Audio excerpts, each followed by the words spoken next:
Welcome back to Respect the Drive. I'm your host, Tedward. How are you? I'm well, thanks. Sorry, I did not have an episode up last week. I took a short hiatus because for the first time in probably a year, I took a little vacation. It was 2 days up in Vermont, exactly what I wanted. Just a hotel, a pool, a mountain view, and good times relaxing. Now, I still uploaded a video while I was there, so I guess I am always working, but I like my work now. That's the big difference between what I used to do and what I do now. I used to hate going to work. I used to hate waking up and thinking about all of the miserable emails I was going to have to do. Now, I mean, work is hard. Going off and doing something on your own and, chasing the dream, it isn't all sunshine and rainbows, and you do need to watch out for yourself, which is why I took that little 2-day trip to Vermont. And I'd like to thank Garage 42 up in Woburn, Massachusetts, car storage for the toys, whether it's the winter or the foreseeable future, this beautiful climate-controlled house. It's a house for your car. It's not a warehouse. It's a house. It's a home. It's a beautiful home. They're fantastic. When we get out of COVID, I'll be recording these live with people, and we won't be doing the FaceTime thing.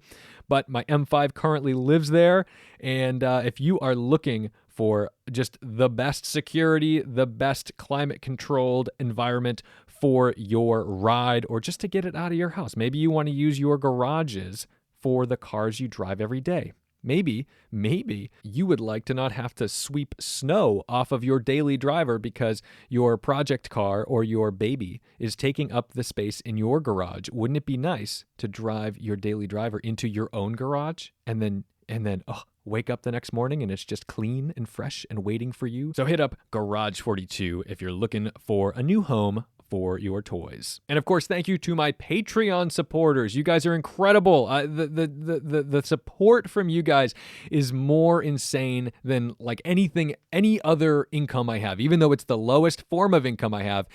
Those are individual people putting up the $1, the $5, the $15 a month to try to keep this thing alive. I cannot express my gratitude enough. Thank you so much. That's patreon.com/TedwardDrives. But today is a fun show. I've got Eddy, my friend Eddy Segal on the show because he's so great for just crazy conversation. He'll talk about anything, and that's kind of what I wanted to do. We do talk about cars quite a bit, and there's a little bit of language. So, I mean, this isn't a show for kids anyway. Absolutely not.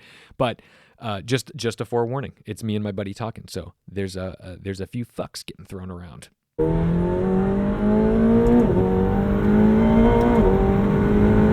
So what's new? I have been watching this show called The Vow on HBO. Not sponsored. Wouldn't that be wild if I was sponsored by HBO? Go to HBO/Tedward. That'd be great. That's how you know you've made it, when you're sponsored by HBO. But anyway, I've been watching this show called The Vow, which I love because it's about this cult, the NXIVM cult, which was like a professional development sort of seminar program thing. That it was the type of thing where it's like they claim they can cure Tourette's, they can make you a better professional, better in your career, if you put in the work and just follow these steps and all that kind of crap. And it was the kind of program that attracted CEOs and celebrities and folks who were just like, I'm really into personal development and this is a whole new way of looking at things. And all the stuff that I, as a professional, a young professional in my early 20s, because like friggin' corporate America eats this stuff up. They love hiring like a guy to come in and tell you how to this is how we're going to make this big paradigm shift and you're going to think differently and that's how you're going to be successful. And they basically treat it like a life coach, but it's based on absolutely nothing. It's just some egomaniac who's charging outrageous amounts of money, and it looks appealing because it's like, well, wow, if they're charging that much money, it must be legit, right? And I used to always be like the Debbie Downer of these groups because I'd go to these seminar things, not NXIVM, but like things like this. And I would look around and be like, this is so stupid. Like, why are we are adults We are engineers. We are professionals, and we're sitting around doing icebreakers with a stupid like easel board and markers, writing our fears on the thing so we can overcome them. Like, dude, this is ridiculous. And so then they'd always do the thing where they make you feel like you're the jerk. Like, well, it's people like you that are the reason that things never change and you don't get better. And everyone goes, yeah. And then they spend $2,700 a pop to learn the course, right? And the beauty of this documentary, I guess where I'm going with this, is just so validating because it was a cult. It was all total bullshit. And this sounds like that Facebook stuff we deal with once in a while. Oh yeah. We see the MLMs. I mean, it is an MLM. It's a multi-level marketing thing, and it's incredible because I love it when these folks come out of these things and they're like, "How I could have never known this could happen to you. Don't look at this on the surface and think you'd never fall into it." I'm like, dude, what are you talking about? Literally everybody you knew looked at you and said, "You're in a pyramid scheme," or "This is bullshit. You're wasting your money. They're just sucking away all your earnings." And you're getting nowhere. And then, they come away like, this could happen to you. I'm like, sweetheart, it couldn't happen to me because I'm not that dumb. Anyway, if you'd like to join my thing, you can just a small investment of $5,000. And you can go to my OnlyFans account. Yeah. Well, at least you're getting something for that. Oh, but I don't know why I have such a chip on my shoulder about these things. But how are you? What's going on with you in the car world? In the car world, it's a pretty, listen, I've been in my house, so the car world for me is in Forza Motorsports. Yeah. Or Forza for a lot of people. I have literally done nothing car related for the last, except for going to the racetrack, which we talked about before. I haven't done anything. So. Yeah, and the Honda's holding up well now that you've got the hood with the big holes in the hood for cooling.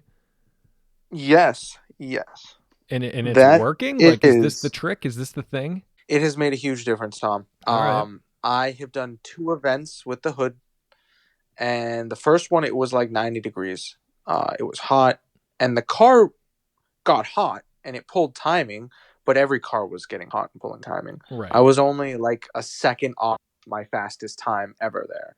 So, and that was in 90 degrees, humidity 100%, like swamp ass city. Yeah. Oh yeah. Just a gross day. The kind of day where you're like on the track and you're like, you feel ill. Like the only time you feel good is when you're in the car. And then the second you get out, you're like, I shouldn't be driving. This is horrible. Yeah. I felt like I had like a gigantic burrito and now I'm running a marathon. Oh, so I know. Oh God, I hate that. That's so awful. I mean, even though it was hot as rainforest in August, I still was able to manage a sub 150 at Palmer in the heat, and I would have never been able to have done that previously. Yeah. Well, so my biggest question about the Civic Type R. Now, you've done all of the pretty much everything you could possibly do for cooling. Do you think? Do you think that had you just gone straight for this hood and not necessarily done the intercooler, oil cooler, radiator, all this other stuff, do you think the hood is like the biggest impact, or do you think like you've got to have all of it? See, that's a tough question because I think I am a bad example because I'm pushing this car to like the 10/10ths. I think if you were just an average guy who just got in the car and just wanted to do 1 or 2 track days a year, you could get away with just doing a grill and potentially a hood. Not even a grill. Yeah, you could probably just drive the car the way it is. Right. I mean, the hood isn't exactly something you really want to drive on your street car anyway because it's like totally open. Oh, it's miserable. I mean, it's like, you could stick your hand in there and rip the harness out of the engine if you really wanted to. Right. Well, I mean, I guess what I'm saying is if let's say Tedward goes and buys a Honda Civic Type R. I don't want to go and replace like a ton of stuff. I don't want to go and do an oil cooler, a radiator, an intercooler, and I just want to do the easiest possible thing. I wonder if the most cooling comes from just doing like the grill and the hood, and then, that takes care of 50 to 60% of the problem. If you bought the grill and the hood, that would solve most of your problems. All right. That's cool. Top tip, top advice from the people. We don't know. It's not scientific, but, we'll try. And I've been thinking about the Civic Type R overheating a lot lately because I have been, and I don't know if this is interesting to anybody else, but like, I mean, I'm a YouTuber. All I look at are cameras all day. I get so obsessed the same way that like people get obsessed with the latest and greatest cars coming out and they go on and they configure them and then they look for all the problems and all this stuff. I go nuts for cameras, and we're in a big cycle of new mirrorless cameras coming out. So Canon released the R5 and R6. The R5 is like this 8K monster, which is, that's impressive. It's far beyond the needs of anybody. And the R6 is basically a 1DX Mark III sensor with, some other goodies and stuff in a very small package for $2,600. And then Sony comes along and finally drops the A7S III, which the A7S is like the low light cinema king. It's the thing, right? Because it's only a 12 megapixel sensor. And because of that, each pixel is very large and it can do incredible things in low light. So it's not really a photography camera, but it's expensive. It's $3,500. The difference though, and this is why I'm thinking about the Civic, is the R6, the one that I would probably buy, the lower end of the new Canons, overheats. I mean, so does the R5, but if you're shooting it at its like what it's supposed to be doing, which is 4K 60 or 4K 30 frames a second, it'll overheat. It like literally will just shut down and you can't use it. And I'm like, this is like taking a Honda Civic Type R to the racetrack. It's like you've built this thing with all these amazing specs, and then you get to the racetrack and the goddamn thing is in limp mode. Oh my god! I mean, the thermal overheat issues with electronics is a common issue, especially in computers. But on cameras, I had no idea. I mean, I don't know much about cameras to begin with, but I can't imagine that a camera would overheat so much. But I guess because of all the lenses and the computing power that it needs to make all this stuff happen, I'm assuming that's what's causing it. Yeah, it's transferring so much. So think about this: like you've used a GoPro, right? Like in your car when you're on the racetrack. Think about how hot your GoPro is when you take it off. Like when you grab it, like it is like it's over 200 degrees. It'll burn you. If they're like, I've definitely been burned by my GoPro. And when I'm shooting, think about it. It's transferring so That's much why data. that logo is in my palm. I was always wondering where that GoPro logo. Yeah, not sponsored, right? It was just a fucking branding deal, the wrong kind of brand deal, right? But these GoPros, man, they get so hot, and I was like, when I shoot in the summer for POV, just doing POV, like I try not to turn on HVAC systems on cars because it makes noise. You hear it, right? And the first time I drove my M3 as a test run with the Hero 8, the camera shut off on me in 15 minutes. It just said beep, beep, beep, done. And it wouldn't turn back on because it overheated. And I'm like, well, shit, now I can't use. So, you learn to use in newer cars. This is why I get so excited whenever a car has like ventilated seats, because you learn to use the ventilated seats to cool yourself. And then every time you have a break where you're like, ooh, we're at a red light, I blast the AC at my face so I can cool the GoPro. Then the light turns green. I turn the HVAC system off and we go. And that's what I do. I look like an insane person at a red light. You sound like me in the Honda on a hot day. Oh my God. But what are you excited about right now? Because right now, I think the thing I'm most excited about is the Z06 Corvette, the C8 Z06, because of this flat plane, apparently, 8 or 9,000 RPM?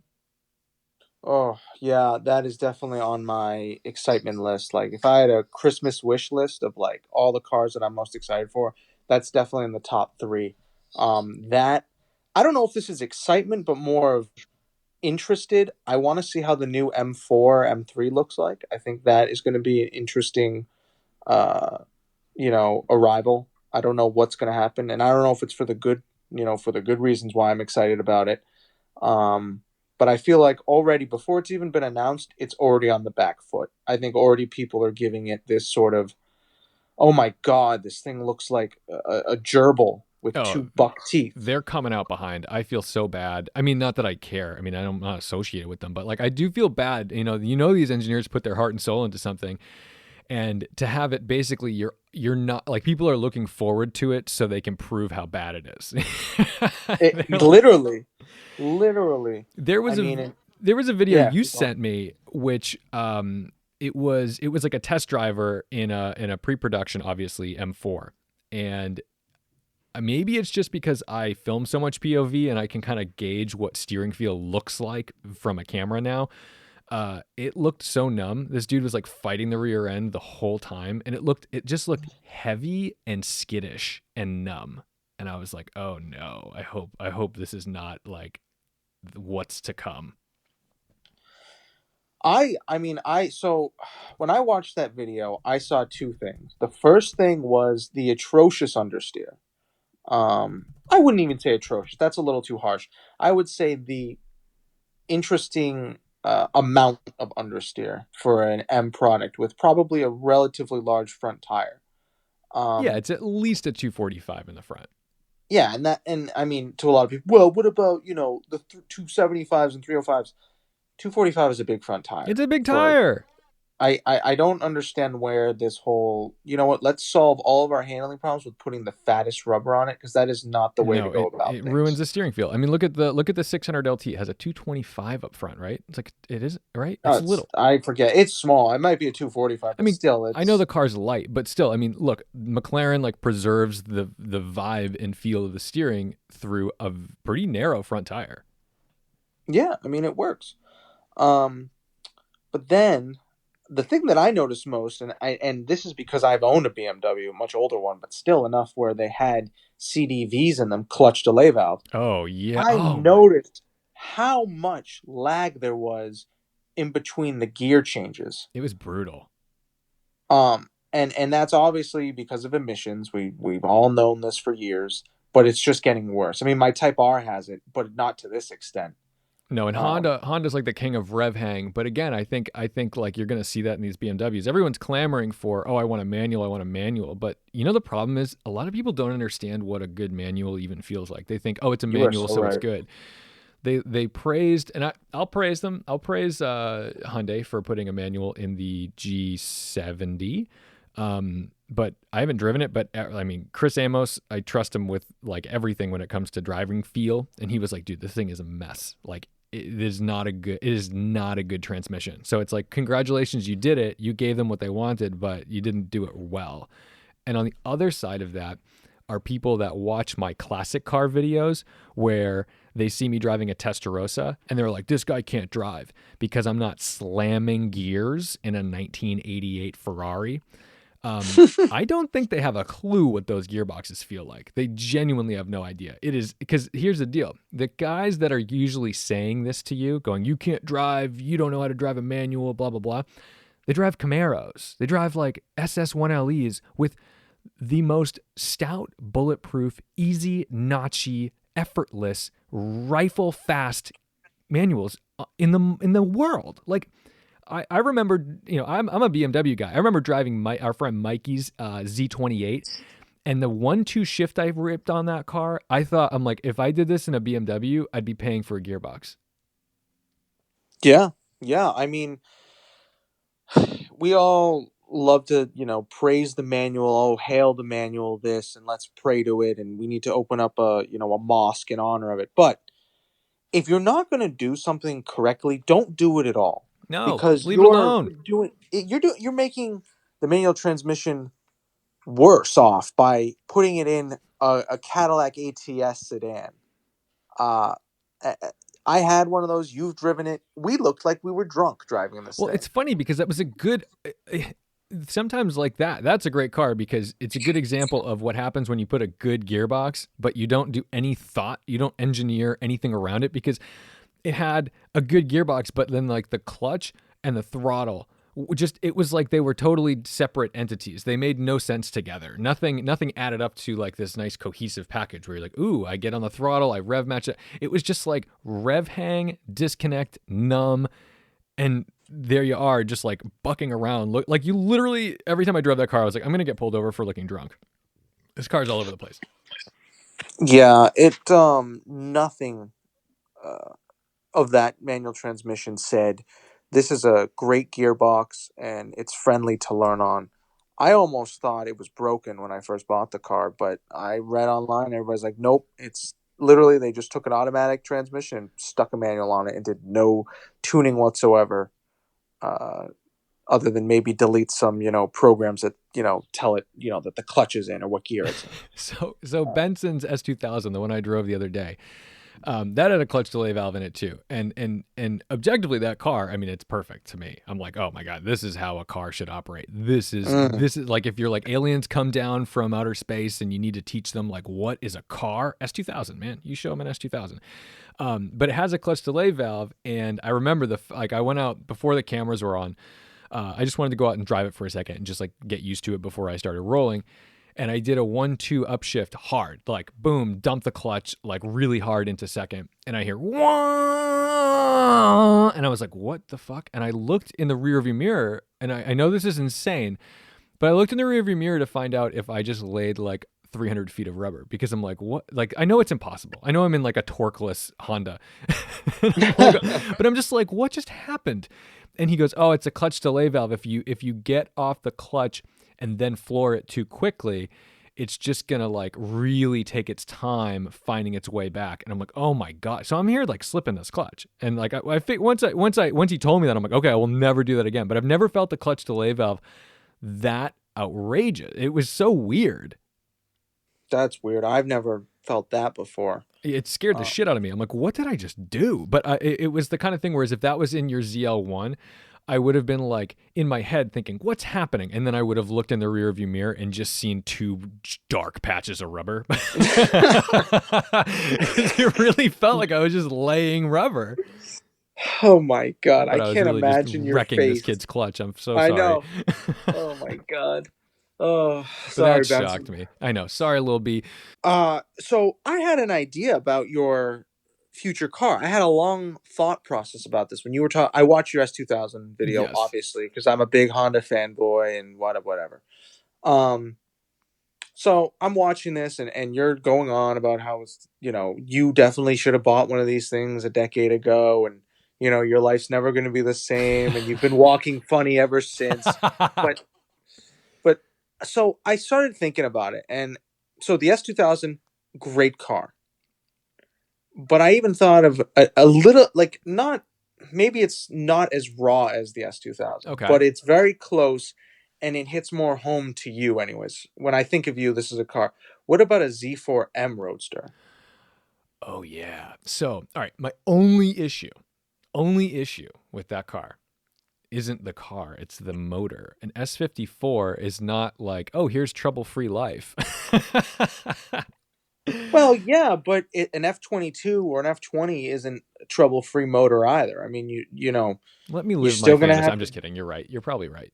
I don't want to ruin your fantasy. They are very bulletproof, Like, but they good. do require they got to require maintenance. I mean, they still need valve adjustments just like an S54, and but they are more bulletproof in the fact that you're not doing rod bearings every That's true. Well, ever doing rod bearings. But I guess you're right though. If I had a Z4M, now you've got a hatch, you've got more space. Those are, whenever I've driven a non-M, I've driven a Z4 coupe, and I remember thinking that was like, I was like, oh, this is what the 350Z wishes it was. This car is so good. Yeah, I mean, I started thinking, I'm like, the hatch. The hatch or the Roadster. I would prefer the hatch, but they're harder and more expensive, more sought after. But even the Roadster, I've driven a Roadster one, and it was just so good, Tom. I mean, it's the noises it made were just so good because the top's down and all you hear is induction. It's so awesome. You're right. And the motor is fantastic. It's relatively light. It doesn't, everything is a one button off thing. I mean, it does have traction control, but you press it, it shuts off. It has a sport mode, as in just the pedal changes, obviously sensitivity, but that's it.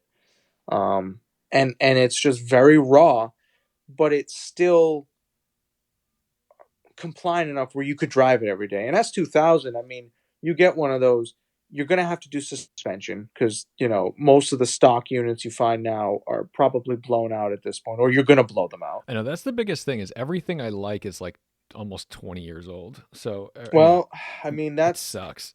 It's sad to say, but that was the pinnacle. That era was the pinnacle of cars performance It's wise. I so think when good. it comes to just rawness. Well, and my three I car solution right now is like awful because I've got a 911, which, you know, that is like a weekender at best. You know what I mean? That's, yeah. How about that's, a monthly trip? yeah, the monthly trip where I'm like, I guess I better start it or else it'll die. Yeah. And then the M3 is great as a daily, except it's just a maintenance pig. Like, it's just, you know, It's a horror on all levels. Forget the maintenance part. How about gas? yeah. Oh, it's such a, it like, oh my God, this thing loves fuel. I've driven like FCA, like, you know, SUVs with monster V8s that get better fuel economy than my M3, which is like blows my mind. It's shocking how much fuel this thing drinks. And then the M5, which I never want to get rid of this car, but it really throws a wrench into everything because the best thing to do would be to get like a beater, a little track car, and then have the Porsche. But the problem is I'm emotionally attached to my M5 and it needs some work. And I've just quit my job. I'm like doing this video thing full time. I'm trying to learn how to like support myself with my own business. And right now I'm doing it. It's just that there's not like M5 maintenance money coming in. I'll get there, but it's not now. So that car's got to be tabled. It needs some tires. It needs probably a rear main seal because at Garage 42 the other day, me and Zach put it up on a lift. We brought it into the Renscott side, put it up on a lift just to confirm because I'd had the valve cover gaskets done for the second time because they didn't really set the first time. So they, Wild Motorsport did them again, and this time they used a bunch of RTV. Those are never going to leak. Those will outlast the world. But I got under, and it was, the same story where I'm watching oil come through between the transmission and the bell housing. It's like a little seam, and I'm like, Zach up on the lift, I'm like, rev it to $3,000, and I just watch, you put a little pressure on that crankcase, and then you'll see like just this the weeping. It's not horrible, and it's the kind of thing I could definitely drive on. But I don't know. I just don't want to. I don't want to. I want it to be clean. So I am going to have to probably put like $3,000 or $4,000 into that car to do the rear main seal. Hopefully it's not the upper oil pan, and then the rear suspension. It's old. It needs end links. There's some control arm bushings that are definitely on their way out, and things that I just want to replace. It'll settle the car out nicely. But yeah, I mean, it's not a daily. Let's put it that way. And that's the thing is that car, and bringing it back to that, you're right. I mean, I'll never drive that in the winter, so it can't be a daily. It can't. So that's the problem is that like I need like a fun daily that can also be a winter car, which is why I haven't had any success finding something better than the M3. Well, this is where the Type R, we go back to the beginning of this talk, the Type R, and it floats back in. And I mean, I drove mine in the winter. It was fine. There was nothing wrong with it. It had the most room of any car. And I still think it would be perfect for you because you're carrying a lot of heavy camera stuff, driving it on the highway mostly. You'll get 35 to the gallon. Isn't that beautiful? We always forget about that. I think as car people, we live our lives on YouTube where you're just like, oh man, isn't this great? Look at the performance. Look at this. And then you're like, holy dude, I'm at the gas station all the time in this stupid BMW. And like, People like to romanticize that, which is why, I mean, E46 M3 prices are psycho right now. My friend just bought one on Bring a Trailer. I think he paid, and I can say this because it's on Bring a Trailer. I can see it. He paid like $28,000. And yes, this car is beautiful, but this is a pre-LCI car.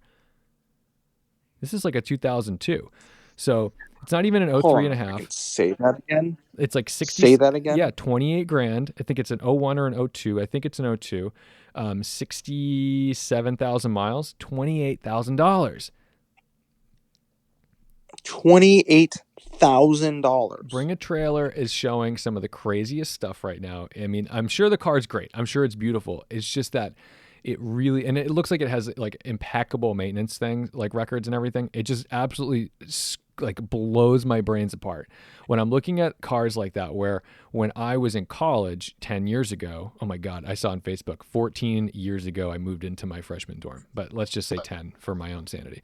10 years ago, these cars were going for like 16 to 20, and like a $20,000, $24,000 M3 was like 35,000 miles, like total garage queen, beautiful. Like, and that was like an 05, right? An 05. So LCI, which is the life cycle impulse for non-BMW people, really it's called a facelift, LCI though. Those were always those carried a little more money, or carried a higher premium. But you know, in 01, 02, and early 03s, those were $16,000 cars.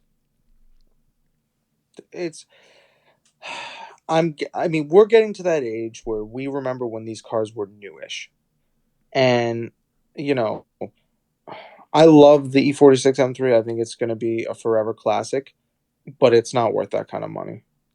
I mean, I'm the first one to admit it's just not worth that kind of money. So speaking of classic, so I'm literally like right before we jumped on this call, I was following a Bring a Trailer listing for a Mercedes 190E.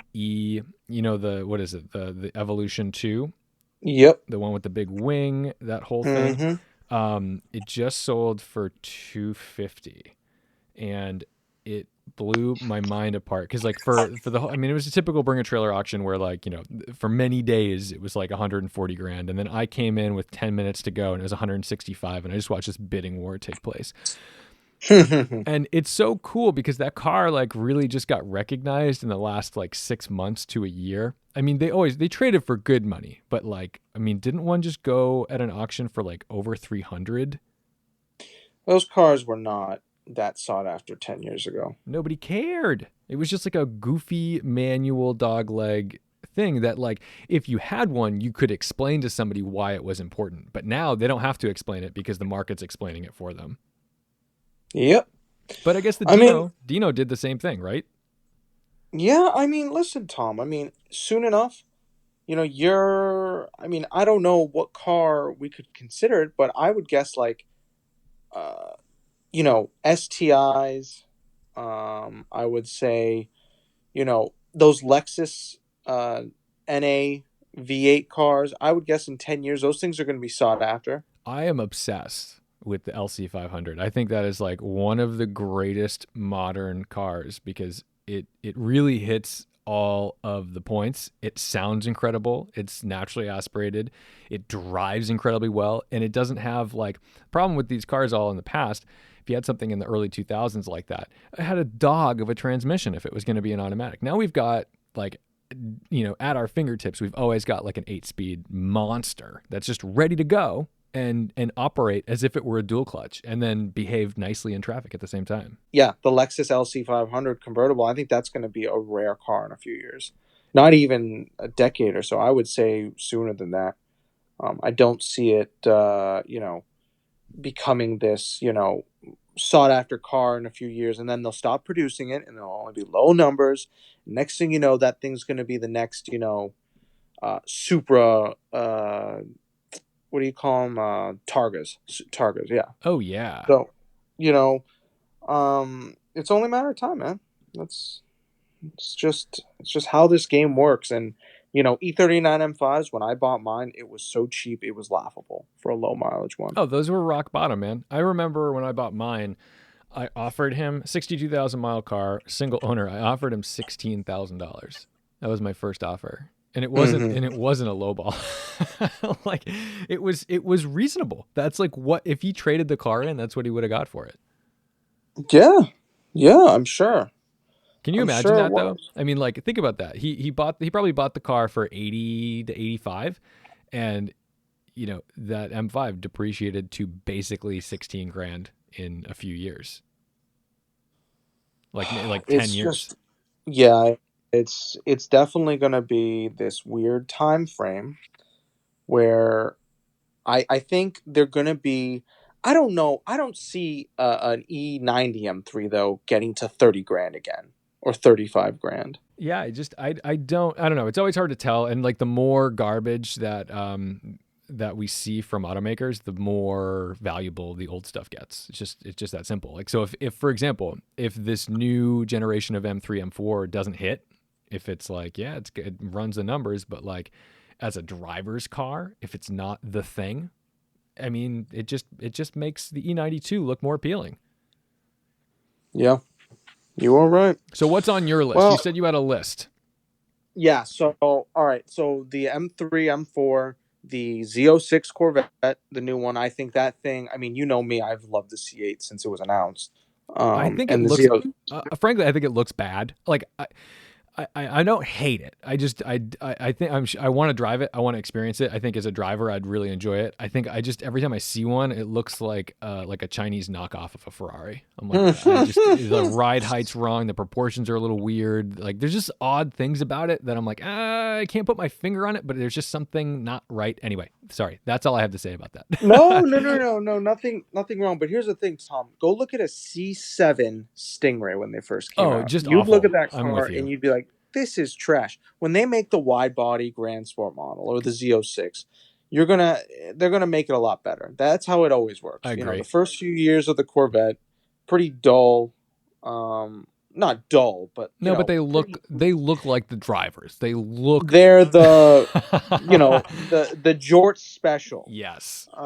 Automatic. Well, now they're all automatic, so I can't say that anymore. But cars that are designed for people who just drive them to car shows and set up their little chairs and hang out.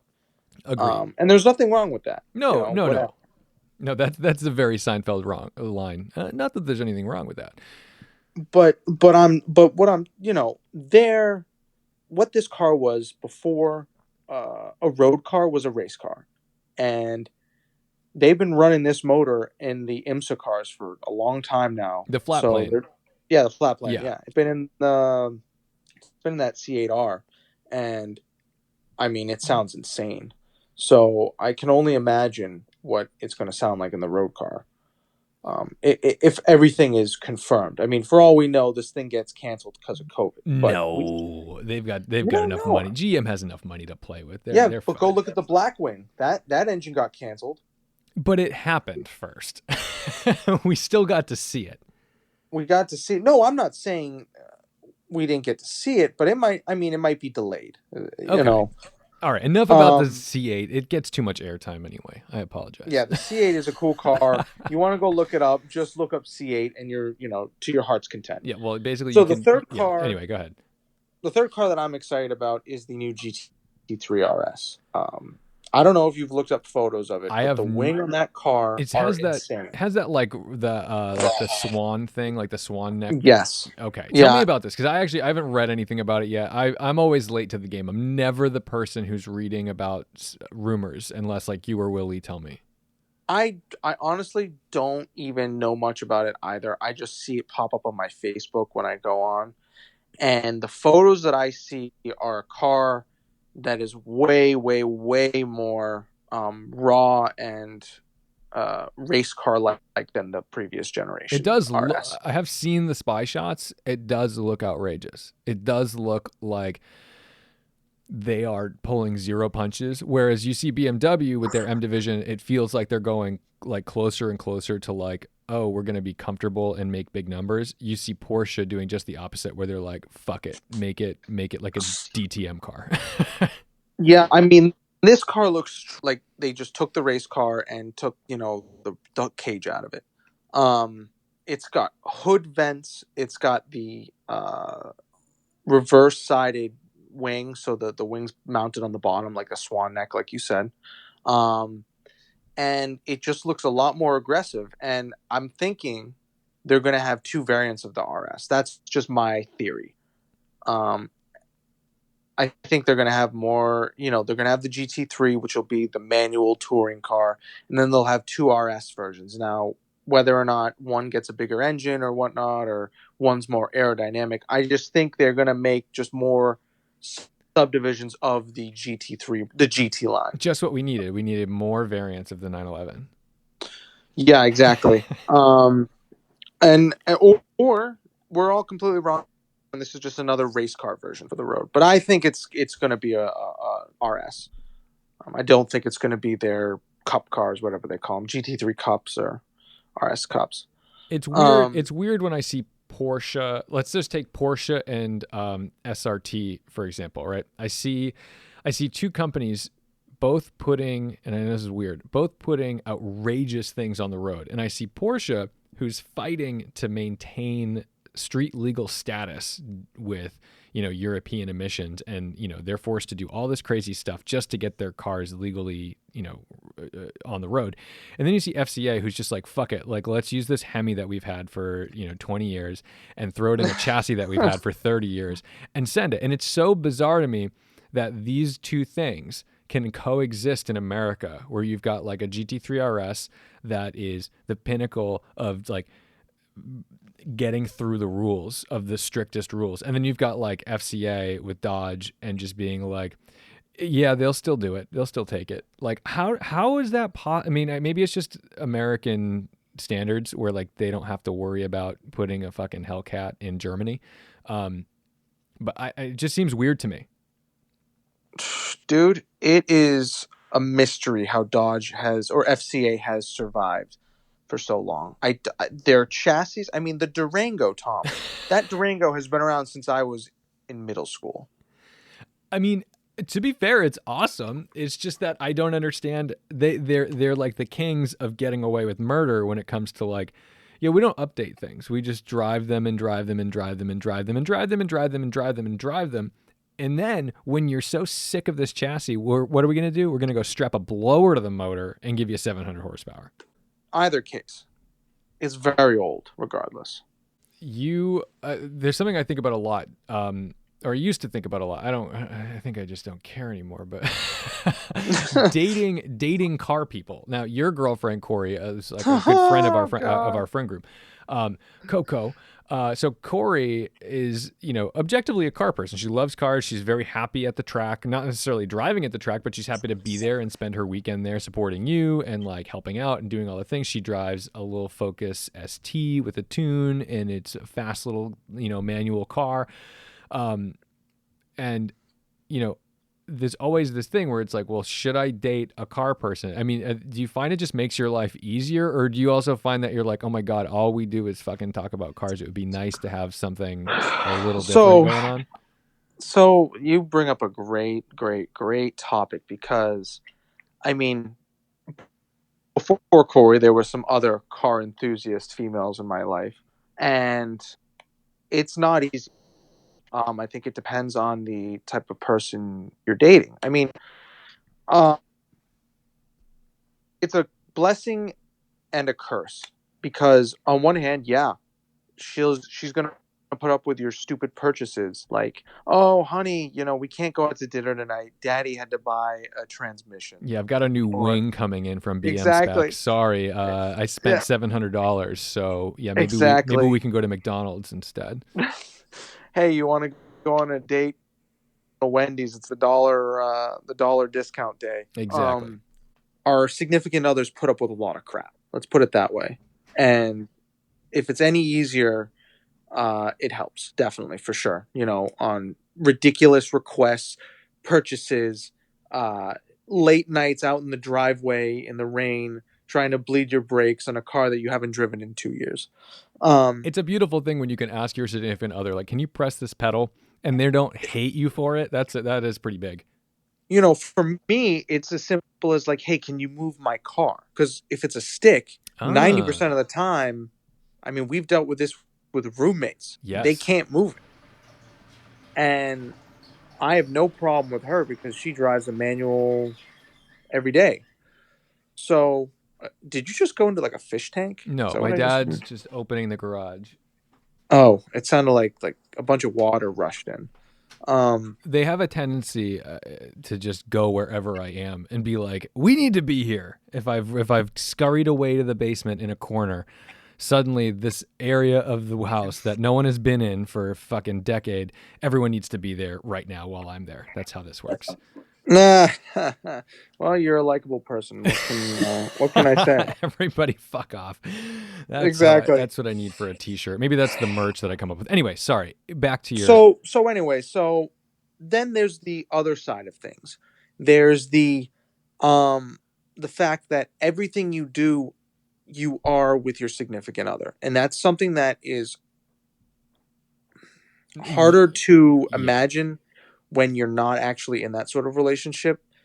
You take for granted the times you have alone. And I know that sounds really fucked up. No, it doesn't. No. People are like, no. I'm not even dating anybody. So That's not cool. This is the I'm telling problem. you. This is the problem with people putting so much they all right, we think relationships have to be everything. Like this one person needs to be my best friend, my lover, my everything, my second income, my this, my that. Like it's like you can't put that much stuff on someone else, and then you also can't, everyone likes this fairy tale bullshit where it's like you complete me and you do this, that is how people feel in the early stages of love, and that's called the honeymoon phase, because there's legitimate reasons for that, right? You have actual serotonin that's going through your body, and your brain is just irrational. It is a drug. Love is a drug. That's why you have people who are addicted to like relationships, addicted to things like this.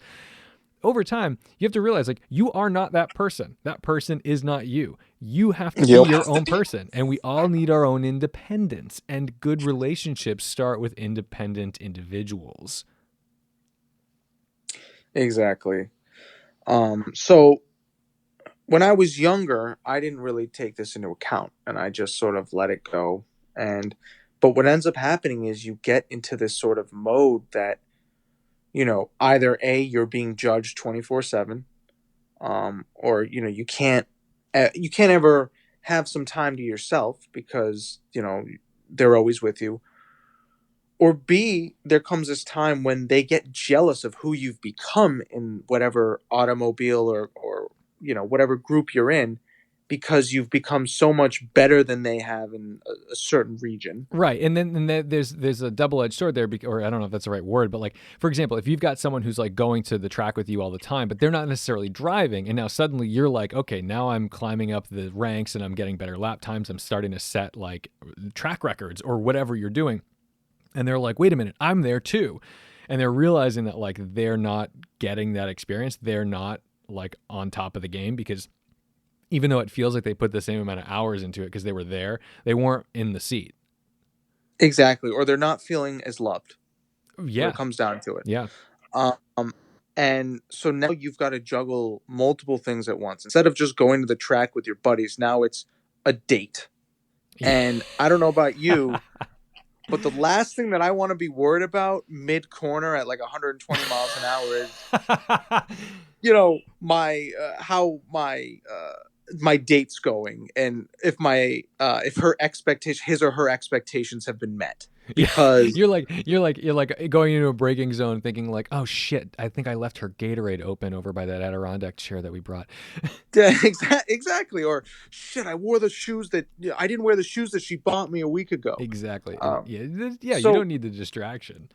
So literally, yeah, and it becomes it not only ruins the relationship, it also ruins your love affliction for cars and your hobby and passion. It takes those two things and utterly destroys them. Yeah, it can. And I guess, I mean, you've got to find that balance. So that's in certain circumstances, it can totally destroy whatever you're doing, because it grasps parts of your mind, your body, everything that shouldn't be in that moment, Right. So exactly what you were saying. I mean, it can ruin it. So you definitely want to take that in consideration before you start dating someone who you met on a Focus ST forum. I didn't meet Corey on a Focus ST forum, by the way. Well, I just think it's funny because think about it. Every time you see like a car, like an attractive car girl, and I'm playing the straight, imaginary straight Tom right now, where it's like, oh, you see this hot car girl, and what's every comment under that? Like, it's like, oh man, if only I could have that. Oh, you should be with me, or like, all this shit. And you're like, first of all, fuck off, like gross. Like, but the second thing is, I'm like, do you really want, like, a lot of these guys who are all like, they're professional sad boys. It's spelled with a B-O-I, sad boys who they just are always like, oh man, nice guys never get the girl and all this stuff. They all want to date like the emo, like super dark eyeshadow, like curled up in a sweatshirt that's way too big for her car girl. Like they all want that girl. They're like, yeah man, she's a drifter. But then the funny thing is, it's like that girl, like she probably is a better driver than you. So now you've got issues. now, now you're like, oh shit, like I'm dating the car girl, and now she's like more into the scene than you are, and those guys are too insecure to deal with that shit. I don't know. It's a whole thing. I always find it weird that people want to like have someone who's exactly like them. It's fun to have somebody with a similar interest, but honestly, I found in my many years of dating many different people, the guys that I got along with most weren't necessarily people who had interest in cars. It was people that just respected my interest in cars and had other shit to offer. You're exactly right. That's what you want to find. Maybe if you, some people can handle it. I'm not saying that there's a fine line. I mean, there are people who both love cars, both are addicted to driving, this and that. If you can handle that, that is awesome and more to you. You know, I'm thankful that there's people out there like that because, you know, the more the merrier. But I'm just, you know, giving people the warning, you know, it's not as easy as it looks. And you know, I even hate to admit it myself sometimes. I've been down this road a few times in my life, and every single time after it, I'm like, I will never date a car person again. That is the last time, never again. What a terrible ride that was, you know. Well, also think about your financial situation. So think about how much you can ruin yourself with your interest in cars. Now double it. Now put someone else who fucking needs a race car, who needs a cool daily, who needs the 2-car garage. And now you're like, fuck me. We went from I'm going to get married and have a house with a 2 or 3-car garage. I'll have 2 cars. She'll have 1. We'll do this. We'll do that. So like now you both have a fucking project car. So now the garage is totally fucked. You don't have anything. Now you've got 2 sets of everything and you both need a fun daily. You've just gone and spent $500,000 on cars in like 2 seconds right there. Yeah, no. And I mean, a lot of my friends, who I've talked to about it, you know, close ones, they're like, you know, is it difficult with, you know, Corey? And what I tell people is, and I've told you this, cars aren't her first passion. No. She loves cars, but I don't think she's looking at, you know, the track days and are like, well, I need to get some Hoosier A7s, and a Formula 3 license. I think she enjoys it and would love to go on the track, but that's not her first focus. She loves animals, and she was a cheerleader through her entire life. So she has a bunch of other hobbies that are outside of cars. What I like about her, though, is that she can talk the talk. Like, I can have a conversation about cars, and I'm not talking to a wall who's just like, oh, that one's pretty. You know, and I don't mean that. I don't mean that in a misogynist way. Like, oh, girls just think cars are pretty. No, like, I know guys who are like that, too, where they're like, oh, I love cars. And then I, like, go out to dinner with them, and I'm like, what do you like? And they're like, red ones. And I'm like, Jesus fucking Christ. I'm like, this is... Yeah, no. I mean, you know, she's been around with enough people before me. Like her brother's a huge car nut, so she just and her whole family has been in the car business or has liked cars, so she just knows them, and so she knows her stuff, and so that's really helpful because, you know, most normal people who would talk to me and I talk to them back, I would sound like I'm talking in a foreign language. Most of the time. I forget about that all the time. And I've actually had to tailor a little bit how I speak on YouTube because I'm like, I need to appeal to a larger audience, right? I think that's one of the things that like Doug DeMuro does really well because he can make videos for people that don't really even know anything about cars, and that's a tough thing to straddle because either you go so technical and you're talking about very specific things. I mean, not everybody knows even like simple things where you're like, oh, it's a ZF8 speed, like that takes explanation for a lot of people, right? Yeah, exactly. And so I've had to like learn, okay, how do I talk to a larger audience without alienating the people who actually know how to talk the talk, right? And that's a fine balance of like being descriptive for the everyman and also being specific enough for the people who are in it to like actually learn about the car. And I think when you're dating somebody like that, you definitely, you need to be on the understanding of like, well, how do I talk to this person? Can I talk to them in like ultra specifics? If I talk about a valve adjustment being a pain in the ass and I need to buy the shim kit for my S54, do they know any of the words I just said? Or am I just talking about like Pokemon cards to somebody in a different language? Oh my God. Yeah. No, I mean, at the end of the day, I think what I'm trying to get at, and I just thought of this in my head, is I can be myself around Corey. And I think that is something that I totally take for granted a lot of the time. And I'm thankful to have someone like that.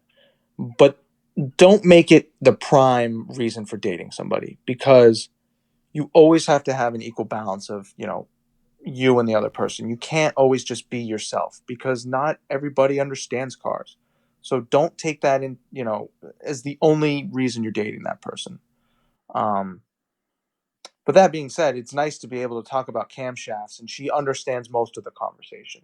If they don't, if someone actually loves you that much, they might actually go out of their way and want to learn about that stuff. So don't, make it a huge reason to find someone that likes cars and understands them, because a lot of the time, if someone's that interested in you, they'll go out of their way to learn about it. So COVID wise, how have you felt? I mean, like our friend group, right? This is very weird for us because we have normally been together, we're like together so much that it's crazy. Like I don't know very many people that are this engaged with their friends or were. Weekends we spent together up in New Hampshire at David's like lake house, mountain house, whatever you want to call it. Every day we'd either be at Zach's house grilling or drinking or whatever. Like we just were always together. We go out in the cars, just do aimless shit, and that was our thing. This has really like changed things for us. So I don't even know where to go with that. That's just a fact. It feels very weird because I feel like I don't see. I mean, we lived together for like 2 years, and since March, I see you maybe once a month, and it's just like in a parking lot or in a driveway. Yeah, it's hard. I'm not gonna lie to everybody, and you. Like I feel distant from certain people. Like I have no problem talking about it on air. Like I don't see David very often, and I miss him. Like it's weird. Like I talk to Zach on the phone a lot. I talk to you quite a bit. I don't talk to David as much, and I want to it's just weird. It's like someone that I would see every single moment of the week is now like, okay, well, I mean, we're both busy. I get that. I'm not saying it's like, oh, someone's not doing anything. It's more just that like we can't. The way we interacted was never on the phone. The way we interacted was always in person or in a car driving to somewhere, and now we can't do that. I know. I think for me the toughest part is, I think for both of us actually, not just me, is we're very personal people. To we get the most enjoyment out of seeing each other and other people. I love talking on the phone, but I'm the type of person I like to see face to face with people and spend time with them. And we have a lot of friends, so it was great to see everybody. But now that that's gone, and being in socially acceptable areas has turned into a parking lot far away, and now you've got this sort of uncomfortable reasons to not even be in that area to begin with. A lot of people don't want to hang out anymore, and that's totally fine, but it's definitely just put a damper on just about everything social wise. Yeah. And as a car person and as a close person to a lot of my friends, it's hard for me because the only way now I talk to people are through Xbox or social media or the phone. And a lot of people aren't as up to talking to someone on the phone for 30 minutes. Right. So the only way now I speak to some people is by writing on their wall or on their photo that they posted, or not at all. And it's sad. It really is.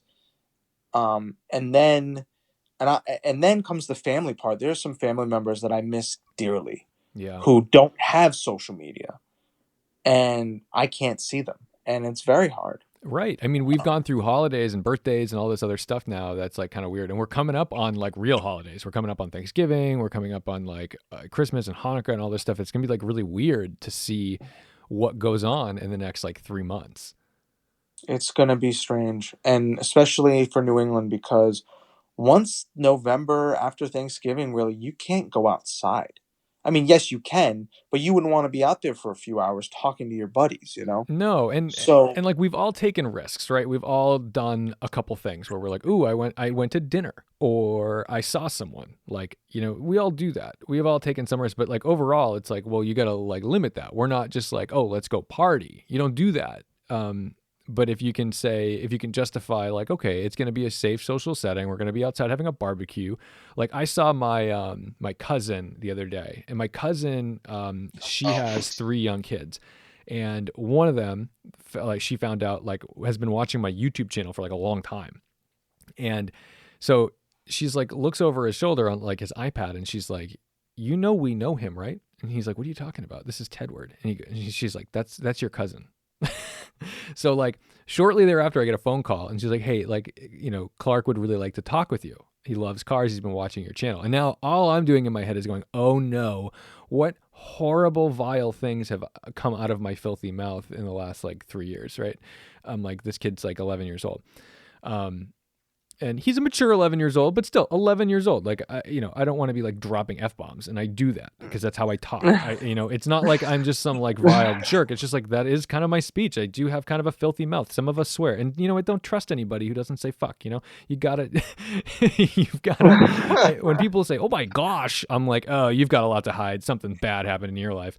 That always is like a funny thing to me, but, I went over to their house. And like, it was just like an outside thing. Like, I took him for a ride in the 911 with the windows down and the sunroof open and masks and all that stuff. But like, we all take our little risks, but at the same time, it's like, okay, well, it doesn't mean that we're all going to go clamor into a vacation home with our buddies and have like a 1-week getaway. Like, I don't know that that's really, I'm not comfortable with that. I'm comfortable like, oh, I'll go for an hour to your house and have a cup of coffee with you outside, and then take you for a ride in my car on a nice sunny day. And then we're done.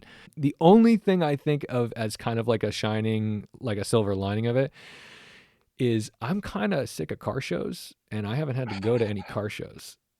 That is literally the best thing that has happened. It has wiped out the car show, cars and coffee sort of extravaganza that kind of blew up in the last decade.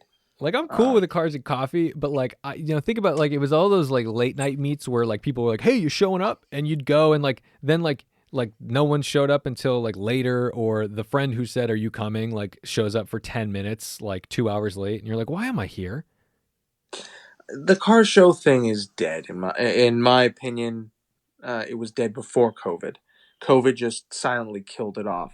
And the people who are going to these meets now, I hope they're careful. I really do, because they're just not. I mean, I mean, look, and I'm not trying to like call people out, but there was a certain YouTuber bought a Bugatti, right? I have a lot of respect for this person, and I love that I'm so proud of him for getting it. Like, it's incredible.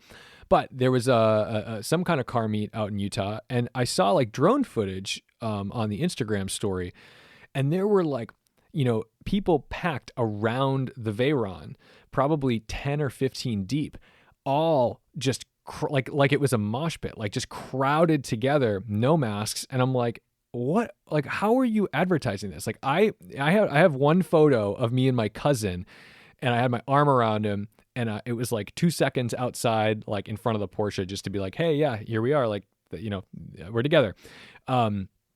And I felt the need to write a note and say, like, we literally took our masks off for this photo and put them back on. Yet yeah, I'm watching these car shows with like hundreds of people packed together. And it's just like watching Florida spring break a few months ago. Dude, it is just a wacky world we're living in. I mean, some people don't believe this exists, and it's just scary to me to think about that, because this is real. I mean, I don't know what it's going to take for the country to come together and all just realize, just wear the fucking mask. All right? It's simple. But you know what? It's the same thing. Like, look, wear a fucking condom. Guess what? There's a lot of unplanned pregnancies. Everybody's getting gonorrhea. Everybody's getting chlamydia. Like, and look, like, I'm not going to be like all high and mighty. I've had my run-ins. Things happen. I was literally going to say, we're not the greatest when it comes to following rules either. No. So, no, I mean, we all, like, yeah, don't speed. Well, okay. But at the very least, you can put on a little mask. I don't know where this went. I guess this is where we're at, but maybe a reasonable place to to wrap it up. Get it? You're so good. Oh Fucking my clever god. today. Jesus. Oh Jesus, Tom. Well, listen, this was obviously a great time as always. Obviously, of course, it's a great time. I miss you a lot, and I'm just thankful that we can still talk to a degree in some sort of medium. I And agree. And I you like know, I, lo- I love the podcast because it lets it just flow. It lets it just open up and just do whatever the hell you need to do, get through it, and and for the love of God, go watch The Vow. I'm not sponsored. Fucking A, that'd be I'm great. going to, now that you Dude, mention you that, gotta sounds like watch it. something I'd be interested in. It's so good. You know what? Also, and I was thinking about this as we were talking. This allows people who don't get to hang out with us.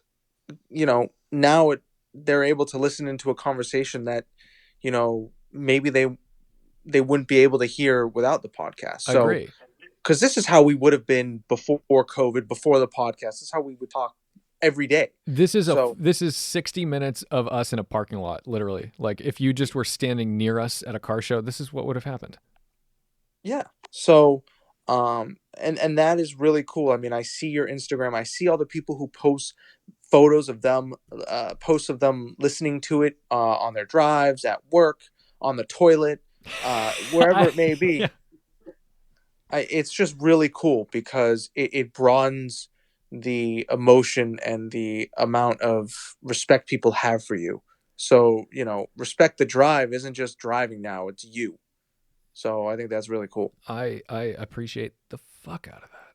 That is wonderful. I need to stop swearing on the thing, but I guess I'll keep it clean for YouTube. It's a podcast. I mean, who gives a shit? I know it's weird. I definitely have this weird thing where I'm like, "Ooh, I need to think about my public image. I shouldn't." But like, it is who I am. I gotta. Like, it is what it is. Like, this is how I talk. So, I don't Ladies know, and gentlemen, go watch some of Tedward's older videos, and you will hear the full potty mouth experience. You know what? People are actually doing that. Because like lately the channel's been like growing significantly more than it ever has. And that means that once in a while I see like, oh, so-and-so commented. And then I look at the video they commented and I'm like, oh my God. And it's like wicked old stuff where I'm like, what did I say in this video? It's the old videos of you making the cake. I remember a guy commenting on the video of your ZL1 and saying, I really like this car and I love the quality of the video, but I wanted to watch this with my son and I can't because you have a filthy mouth. And it stuck with me. I mean, he's not wrong. I acknowledge that. But at the same time, like, you gave me a 700 horsepower Camaro. Like, I think the F word is going to come out a couple times. I'm sorry. It's not even just that. Have you heard how people talk in television shows now? Like, it's not even like they're not even trying to cover it anymore. I know. Like, I know. And I want to be, you've got to walk this line where, like I said, I want to be family friendly enough that I'm a broader audience can imbibe my content, can take it in. And then I also don't want to like not be myself. So I'm learning to do that. I'm learning to go kind of like that compromise of like, maybe I don't need to describe it that way. Maybe that's not the right word. You know what, Tom, though, you don't want to lose who you are. And I hate to say this, half of who you are is these, innuendos that may not be appropriate for daytime television. It's funny though, because like, I think about it too in the sense of like, oh, I want to work with different brands and stuff. And when you're like, oh, I can show you examples of what I'm doing. You're like, oh, yikes. What did I say in that one? I don't know that that's really aligned with the values of BMW. Yeah, exactly. It is a double-edged sword, but I mean, you know what? Like, that's why they have podcasts. You listen to Matt Farah on his Drive television show. He's this pretty normal dude, but you listen to the podcast. It's so funny. He might or might not be on drugs. We don't know. It's like listening to your mom answer the phone, and that's Matt Farah on TV. And then listening to Matt Farah in real life is like your mom yelling at you for leaving the fucking toilet seat up. Exactly. Exactly. And so when you hear him Well, on the podcast, you're like, "That's my mom. I get it." And then you hear her like answer the phone. You're like, "Oh, I hate that voice. What are you doing? That's not you." oh my God. Well, on that note, stay well and stay safe, and hopefully we'll do this in a few weeks again. I agree. I'll see you soon, or All right, buddy. talk to you soon. All right. See Yeah, ya. exactly. Thanks for Hopefully coming on. So what'd you think? Too intimate? Too much? Is this the conversation you're looking for? I don't know. You know what? I don't want to do the same show every time and just have a guest come on and just ask them a million questions. It's kind of fun to have a back and forth. So experimenting, shoot me an email, tell me what you think, or join the Patreon and direct message me there for as little as $1. But anyway, I gotta get back to editing. I just posted that 720S video. You gotta watch that McLaren. It's a monster. And today I drove a AutoZam AZ1. Yeah, those little K cars, 657cc, 3-cylinder turbo, 9,000 RPM. Oh my God, what a cool thing. What a little monster. And also a Suzuki Jimny, which surprisingly completely won my heart. I must have one. I want to have a farm and a Jimny. I want to have a farm just so I can have a Jimny. That's it. That's the way. That's the way to go. Thank you guys so much for listening. Don't forget to respect the drive, and I'll see you very soon.